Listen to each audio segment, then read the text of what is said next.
Zdravím tě z Ambra House, dneska je pátek 23. května.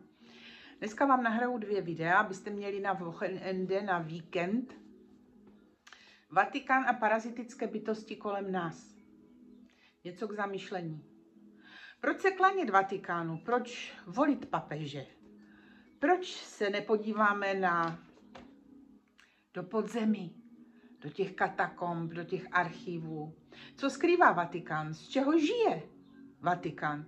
Co to jsou za symboly ve Vatikánu? Samé stvůry, ještěři a hadi.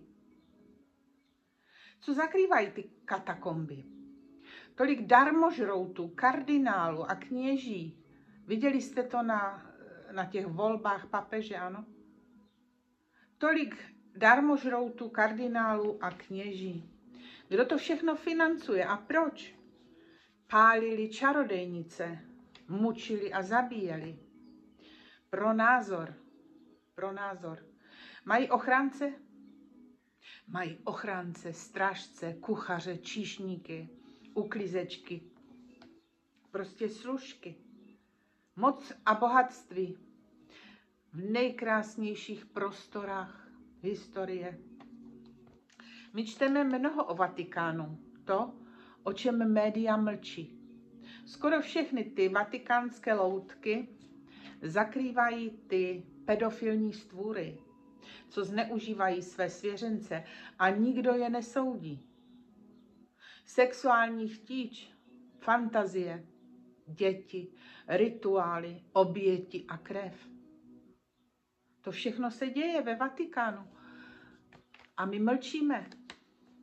Schvalují teď i LGBT, pedofilii. Mají moc, kterou my jim nemůžeme vzít. Miliony lidí je ale ještě obdivuje a pláče, klaní se jim. Je to obrovská manipulace lidí. Jak je to možné, že mají takovou sílu? Kdo je chrání? Komu oni slouží? Ve Vatikánu jsou zobrazeni ti, kterým se klaní. Je to Satan sám, Moloch, symboly satanistické moci. A teď se musíme ale zeptat, o co tady jde. Jde o manipulaci člověka za nějakým účelem. Kdo manipuluje a proč manipuluje? A jak dlouho už manipuluje? Chudáci lidi, co nic netuší, co se klaní a pláčou. Svěřují se jim. Ta manipulace není lidská. Čí tedy? Všechny loutky ve Vatikánu a v církvi jsou voleny záměrně za jedním účelem. Všichni jsou propojeni a pomáhají si navzájem. Jsou to všechno bytosti nelidského původu? Nepatří do lidské říše? K člověku? Nejsou propojeni s Bohem? Lidstvo je ohroženo bytostmi, které tady nepatří, ale člověk se dnes probouzí a začíná pátrat.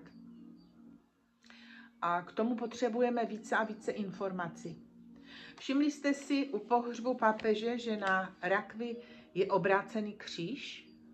Co to znamená? Obrácený kříž. To přece my víme. Je to symbol satana. Jsou to padouchové, kteří si ale neuvědomují, že Satan je už dávno pryč z této země. Pořád hrajou tu odpornou hru, tu nesmyslnou hru. Byly tady tisíce let ty zrůdy v lidských tělech, ale skončily. Oni neví, že mají v sobě ještě tu entitu perverznosti a zvrácenosti. Parazity.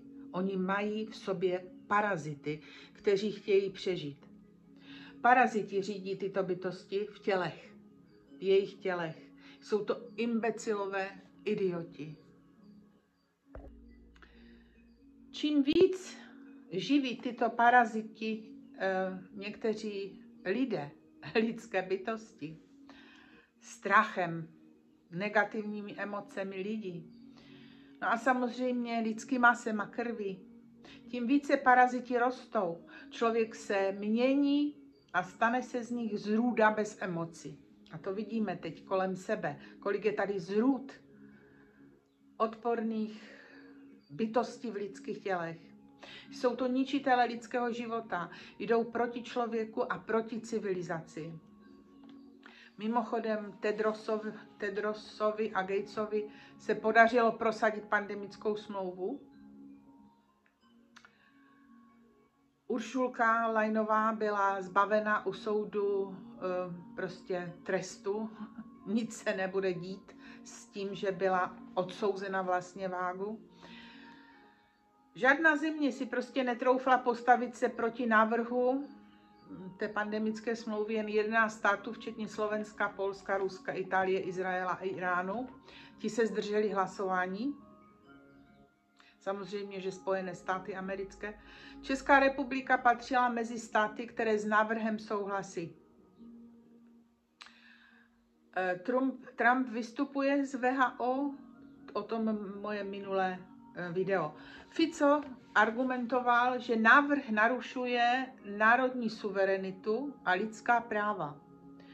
A slovenská delegace hlasovala proti pandemické smlouvě. A miliony Slováků si ho vůbec neváží. Nadávají, že byl v Rusku a tak dále.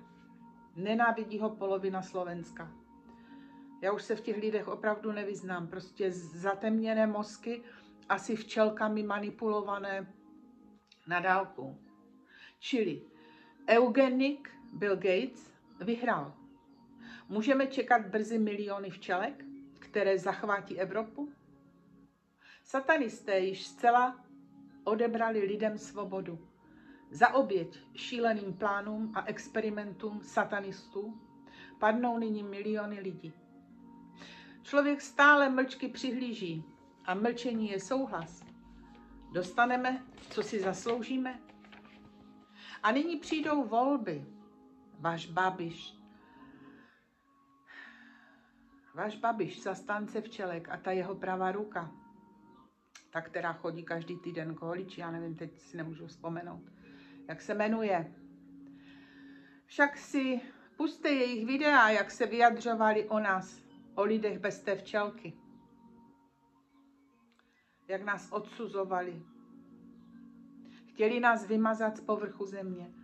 Obklopují nás bytosti nelidské, psychopati, oni ale neví, že jsou osídlení parazity.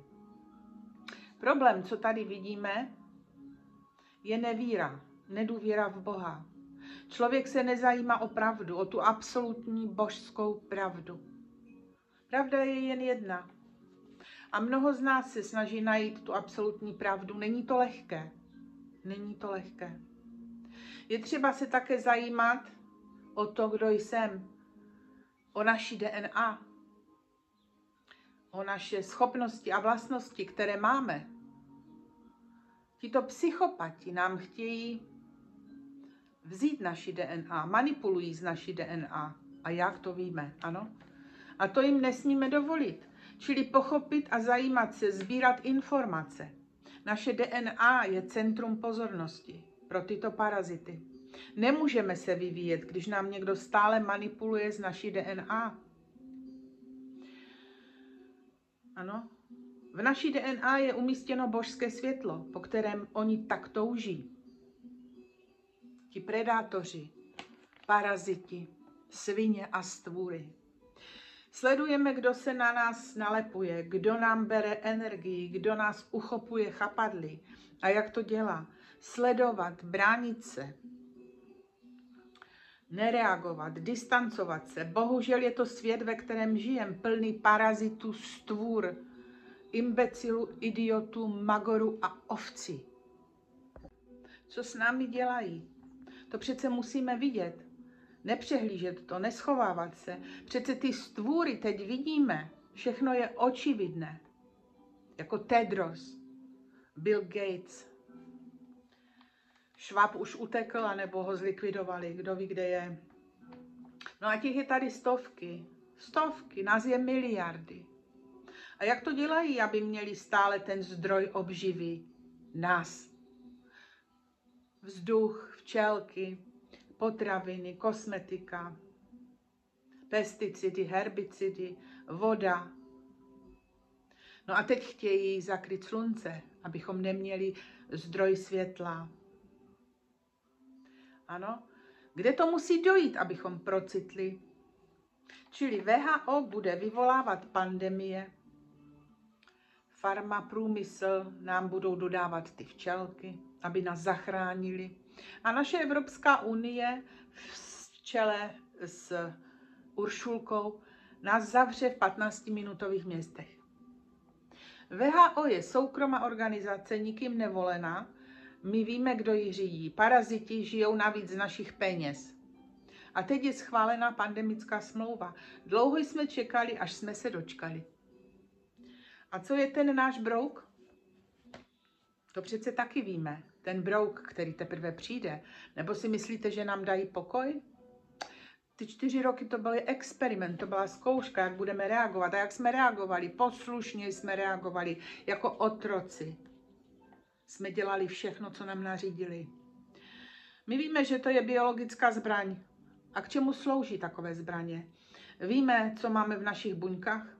Nikdo z těch predátorů a parazitů si to nedal. Nemyslete si, že oni jsou ovčelkovaní. Nikdo z nich není ovčelkovaný. Hráli to na nás. Mají s námi plány? A nebo měli plány a už je nemají? Pokud nemáme včelku, ty a já, odolali jsme zlu, globálním stvůrám. Intenzivní tlak na nás, odolali jsme mu a jsme silní. Jsme vzácný druh člověka, který už pomalu mizí. My víme, že Kennedy bojuje, ano, za ty včelky, WHO a tak dále, varuje před nevstupem do WHO a tak dále a tak dále. Tam se něco děje v té Americe. Taky s těmi dětmi a tak dále. To budeme všechno sledovat, ano. Mě zajímají 2 věci právě. Ten zločin na lidech kvůli toho brouka a včelek a tak dále. Války a děti. Hlavně děti. Jo? Zneužívání a ta pedofilie a co se všechno děje, ano, co připravujou. Co se prostě tady děje, je zločin proti lidstvu a měly by brzy probíhat norimberské procesy. A všichni do jednoho by měli být potrestáni. Slyšeli jsme na alternativních médiích taky o bílých kloboucích, o vesmírné alianci. Ti je mají všechny zmonitorované, ty svině. Všude na celé zemi. Brzy se ukáže, jací to jsou paraziti. Chtěli jen škodit a zničit nás. Neujdou trestu. Tito všichni paraziti jsou odpojeni od Boha. Ujmul se jich démon, parazit. Proč si myslíte, že je v náboženství tolik zla? Zmanipulovali člověka, vymodelovali nám obraz Boha, který neodpovídá zdravému rozumu. Omámili nás, lhali nám, tak abychom ho uctívali a věřili, klaněli se mu, těm parazitům a zlu. Ano, budeme všechno sledovat, děje se toho spoustu a spoustu, já pro vás vybírám jenom takové chuťovky a budu se těšit na další video. Přeji vám pěkný víkend a přeji ti vše dobré.